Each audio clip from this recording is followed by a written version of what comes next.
Hello, you're welcome to class.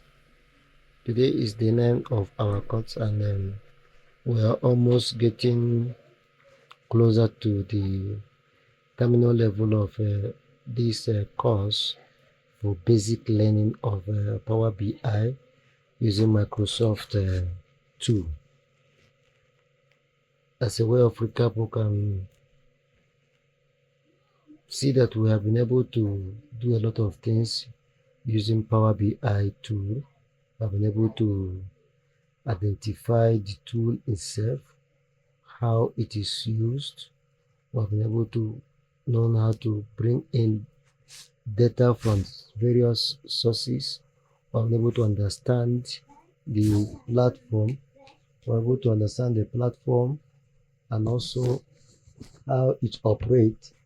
We have been able to see how to use the server to bring in data.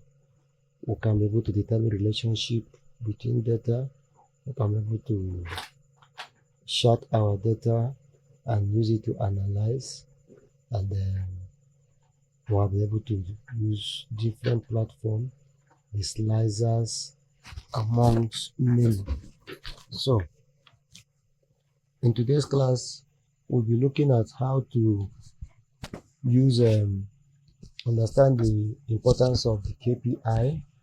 We can also look at the calculate or the functions available for Power BI, and after we have done that, we must have been able to conclude on the use of Power BI as a tool for data visualization. Remember, everything is all about making it simple, having the stakeholders understand what we are doing, and they're helping to make decisions at all levels. That is the important thing. You make it simple, you make stakeholders be carried along, and you also help decision making. Very, very critical. So let's first of all open the Power BI platform. This is where we'll stop in the last class. We can go ahead to open a new file, open a new report. Then the second thing we want to do is to open up our notes as regards to some things that we need to understand with respect to calculations and the function. And it's always very, very important that we use the key. Let's go to, let me open here and see if we can be able to look at our notes as the Power BI is opening up.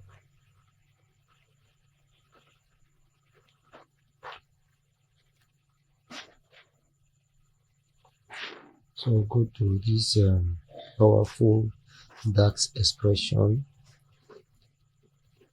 for analysis. This is DAX formula. Let's go back to our Power BI as it's still opening up.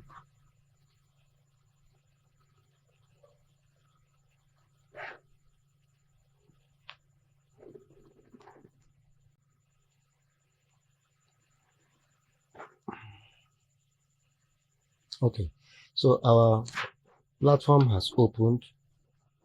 This is the tool that we all know about. So let's get started to go back again to our table, our Power BI interaction table. Um, when you go to insert,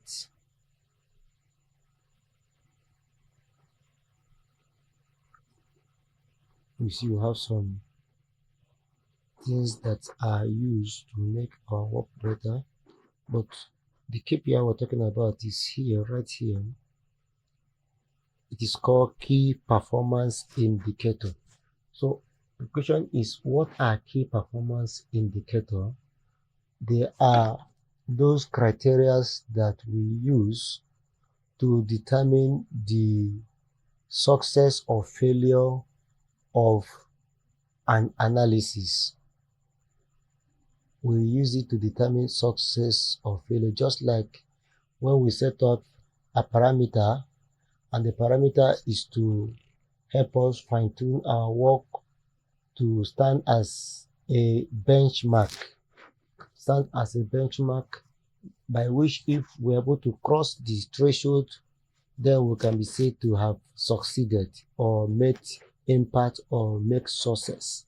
And if those criteria are not met, we can say that there's a need for us to go back to the drawing board and tune again. We go back to the drawing board and tune again. So for the key performance indicator, depending on the field of your endeavor, are not always the same. What are you looking at for? For instance, when you go again to our last work, let's see, and then for instance, you look at the fact internet says and what it carries, you can see that the fact internet says has some important element, among which are what? The sales or sales amount. It also has the tax, it has the product cost, and you also have other quantity. So you can say that these are criteria or yardstick by which we can be able to make assessment to see if a business or an action is in on the average or above or below our target. So these are the key performance indicator, and we always say them. So as a visualization tool, we always do what? Have it at the back of our mind of our end or what we tend to achieve before you go ahead to begin to do any analysis. Now for this, I've not brought in data. So the option is either to use my SQL, bring in some data. Okay, let us see if we can do that. And we go to our SQL server, open it up, and we paste our license or criteria.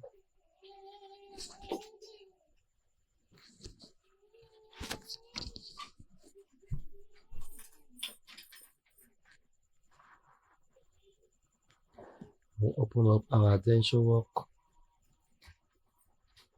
data warehouse.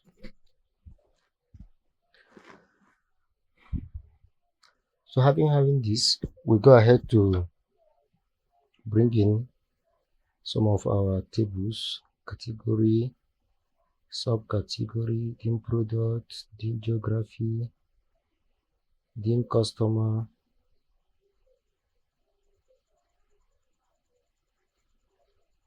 sales territory, fact internet sales, fact reseller. I think we'll load this, they are enough.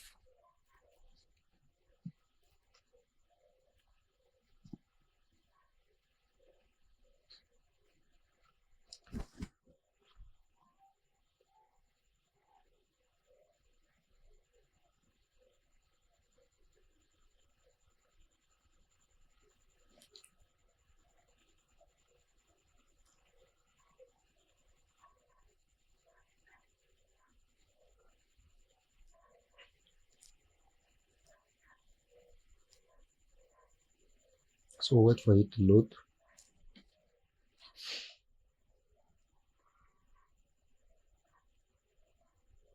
It into the system, and it is brought for us here. So we now go to fact internet cell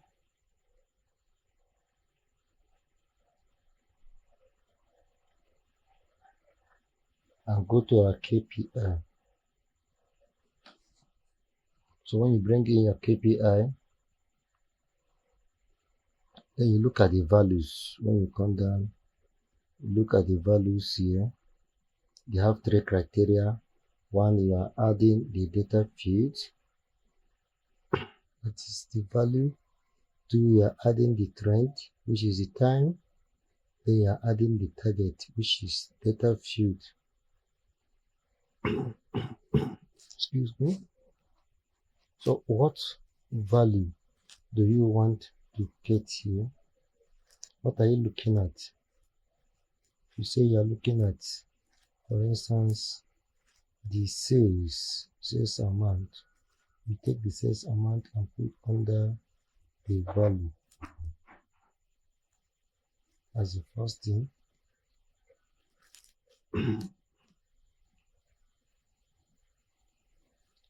After you have done that, the next thing is the trend. The trend is another criteria. What are you doing? What is the trend? Bring in the order date. Put up here the trend. Now, the last thing is, what is the target? What do you want to achieve by the end of this? Do we still want to achieve here?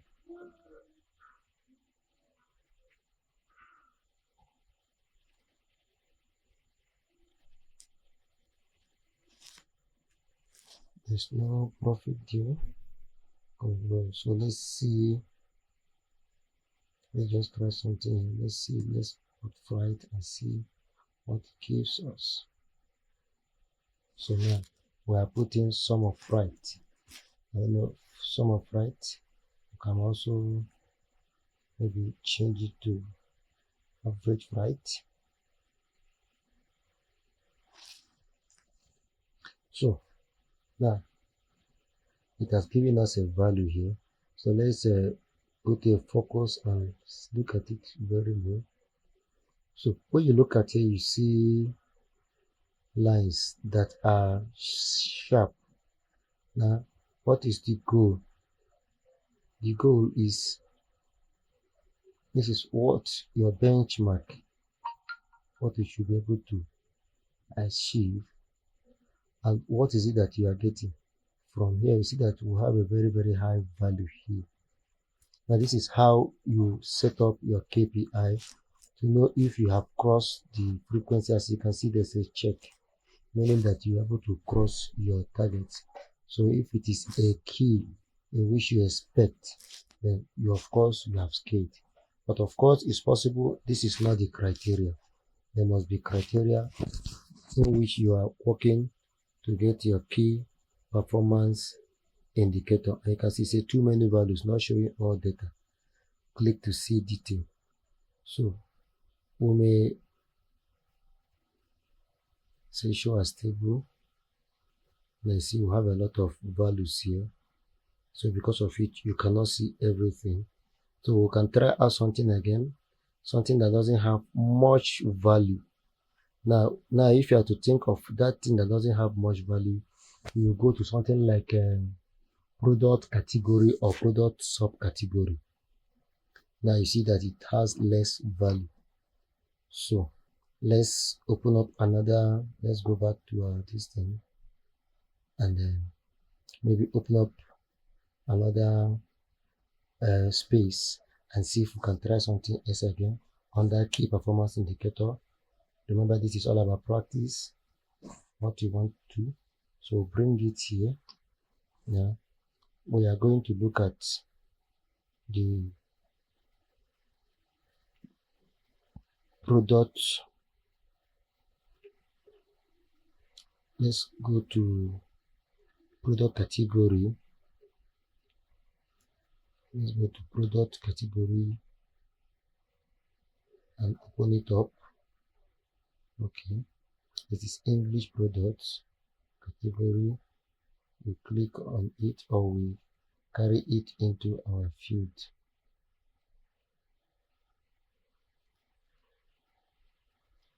Now we'll go again, we'll go back to our year and other year. We can be able to maybe click on this year and pick our hierarchy and bring in product with hierarchy now. Then we can now see, let's print sex amount and see what it looks. Remember, sex has a lot of idea. So, though this is not much, but it doesn't look like what we should be looking at. So the other date is only showing year. So let's interchange the sales amount to the product category and see what it will give us. So we'll close this. We'll take product category sales amount and bring it to the value.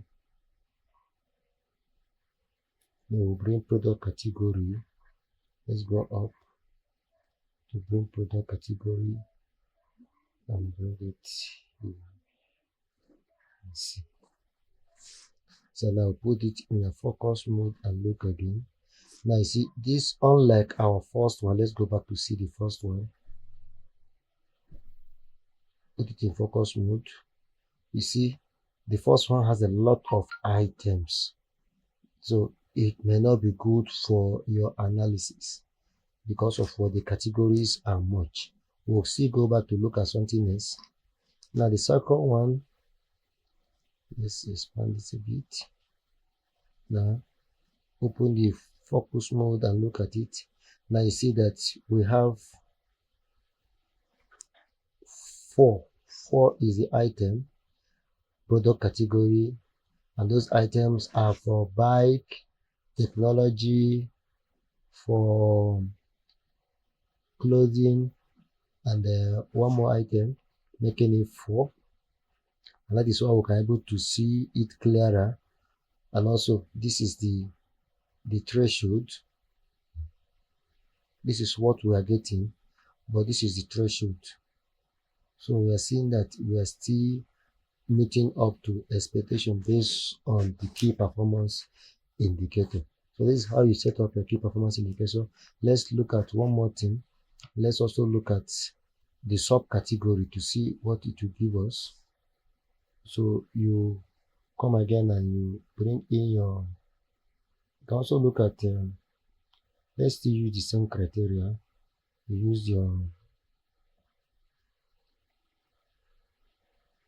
sales amount, bring in your key performance indicator, put it up,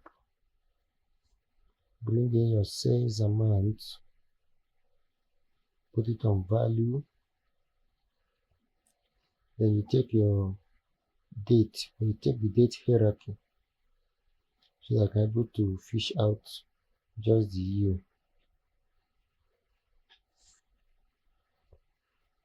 It's giving us, it's arriving at the same thing. That means we have to tinker it, and you bring in the subcategory. Let us see the product subcategory, the English product subcategory, and put it up. And let's open it. Even though we are seeing the same value, but the threshold is different.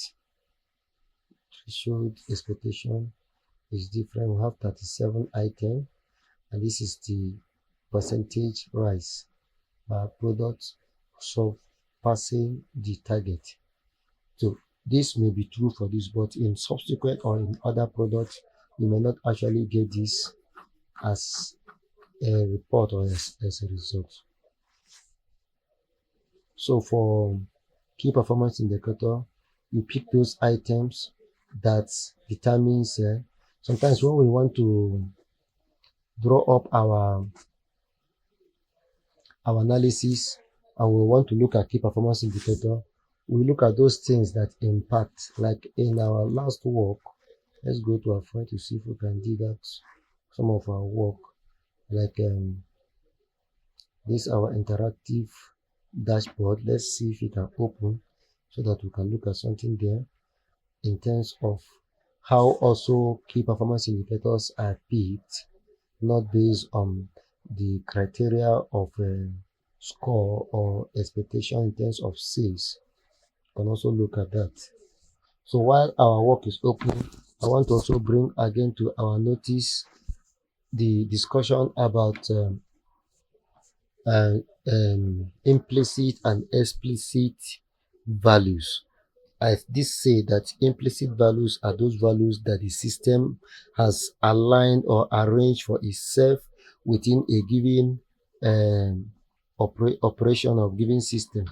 So the system sets those values for itself, while the explicit are those values that we set for ourselves.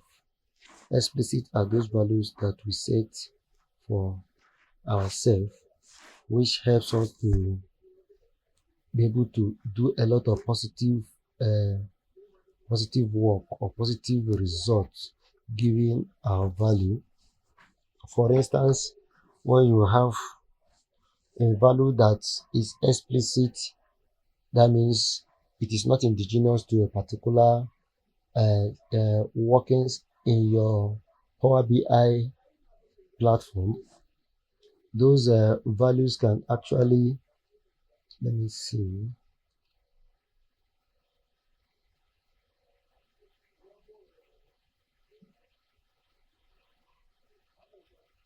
I'm looking for a particular dashboard. See if I can see it.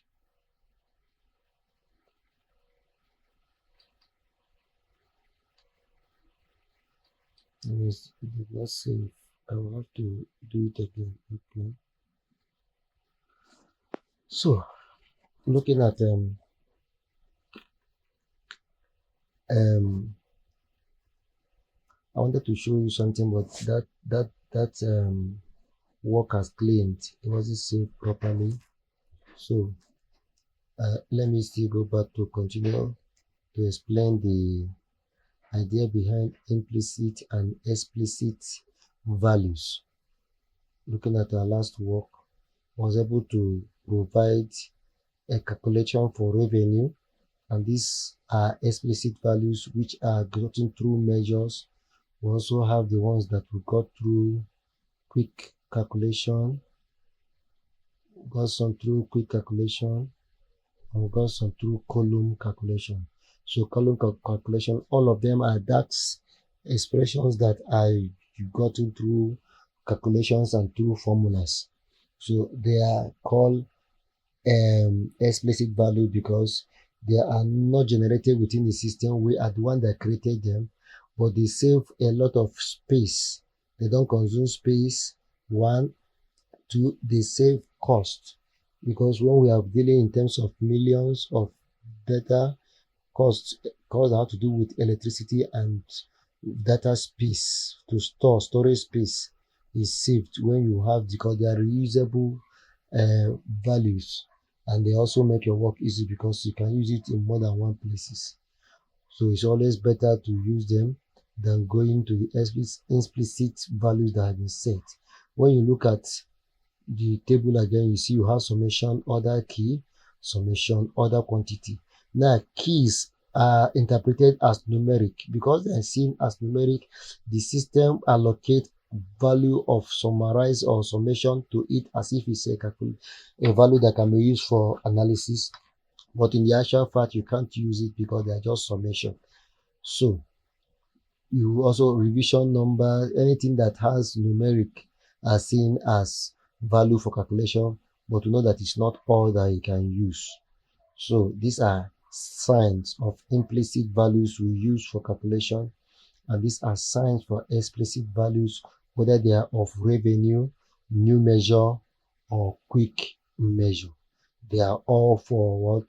For explicit kind of calculation.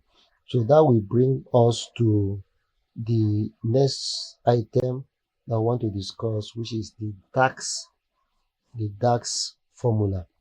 So somebody will ask you, what do you mean by DAX? And DAX is a data analysis expression. Data analysis expression. There are the calculation aspect of Power BI. Remember, Power BI is used basically for visualization, for interpretation, for that is used for decision makers, stakeholders, and for team work. So having that in mind, it has some calculation function that are embedded, even though sometimes this calculation can be done by just clicking on a particular set of values. You see a corresponding answer, which sometimes goes beyond even your imagination. So how to the two powerful DAX formulas and functions that beginners can use to practice. This was provided by Power BI itself. So you have 22 DAX powerful formula and functions for beginners. So a deep dive into data analysis expression in Power BI. So it's an important item that you need to learn. I'll send this material to us. So we're going to touch on it briefly. We're not going to go into calculation. All you need to do is to use the idea that it has provided for you to use it to get values. That is the only way for you to grow. If we are giving you everything, hook, line, and sinker, that means we are not encouraging you. So we'll give you sometimes the raw flesh, so you make out something important from it by practicing, put them into use, and see what it gives you. For instance, we have calculate. What is calculate? The calculate function is one of the most important functions in DAX. It allows you to modify the context in which a calculation is performed, enabling you to filter one, to modify or override the default behavior of calculation. So if you have a calculation, with calculate function, you can go ahead to do other things that may not have been given to you, and you still get your answer. For example, we see what is given here. Say suppose you have a sales table with columns for sales amounts. Now this is what, now you are giving an assumption that you have a sales table, and that says has a column, and that column has one, sales amount. Two, it has date. Sales amount, it has date. Three, it has region. In your own, it may not be region, it may be state. But whatever it is, you can use calculate function to filter the sales amount by date and region. So you can be able to use it to know what date, what was sold, what region is making what sales. That is what it's saying. So for instance, the following DAX formula calculates the sales amount for the Western region in a particular year, 2022. So the year has been given and the region has been given. So with it now, we now dive into the sales amount or the DAX calculation using the formula. So you follow the way it is written. You write equal to calculate sum sales amount, sales region, and the region is West as was given here. Then year is given, sales date into the two, and the month is also given. Month date says is 1. 1 stands for January. Now when you run this as given, you are going to get values. Those values are what calculate has helped you to get. Now when you copy this, to copy this is always not difficult. Just shift and press your arrow to the right. You copy it the way it is and take it to your Power BI environment and place it there and run it. As long as it has your sales amount the way it is written on the Power BI, then you will get an answer. So if it is not like written this way, modify it and use it. You will get the answer. I'm not going to run that. I want you to do it, and encounter any challenges, then you let me know. Then we can look at it together. So that is the way to learn and become proficient in the use of these formulas. The next one is sum And the sum already, without looking at book, we know sum is adding up. It's an additional kind of value summation. So the sum function calculates the sum of specified column or expression. It is commonly used to aggregate numerical data. So suppose you have a table with a column for sales amount, column for what? Sales amount. You can use the sum function to calculate the total sales amount. For instance, you have this, just sum the sales amount and it will give you the answer. It's a straightforward something. Let me just do this just for you to see. Let it not be that we're just saying it. Let's copy this. You go to Power BI, open it up. Go to where we are, open a new page. Remember, we have sales amount here. What you have to do, you want to calculate this. You go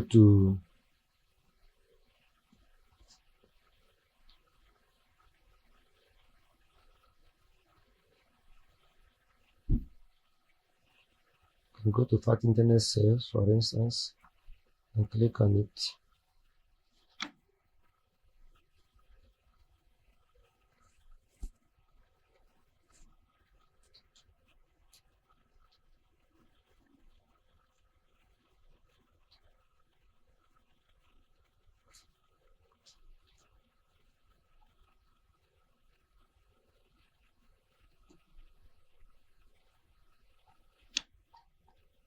Let's say is equal to, so it's equal to sum, for instance.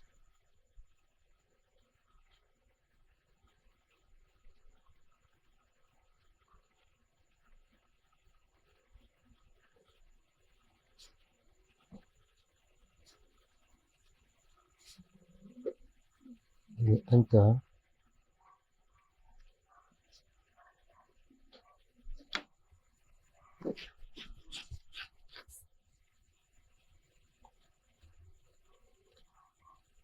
So because it's not showing, you can remove this,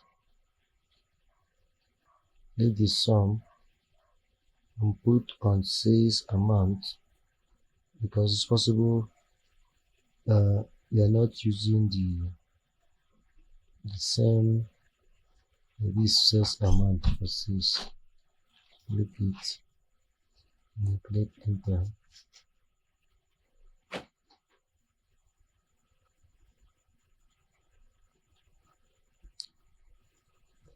And when you go down, you see your sales. You open it up and show us by clicking your sales. You can go ahead to show us the card. We can go ahead to show us the values of the sales. Maybe you can shout it, or mostly you can use any of them to give you something. So this one is showing you a kind of a meter out of it, 8.78, which is total sale. This is what we're getting here, among others, as the case may be. So we're able to get it because it will all end in visual. So go back to our, so you can use this amount to do that. You can also work on your average.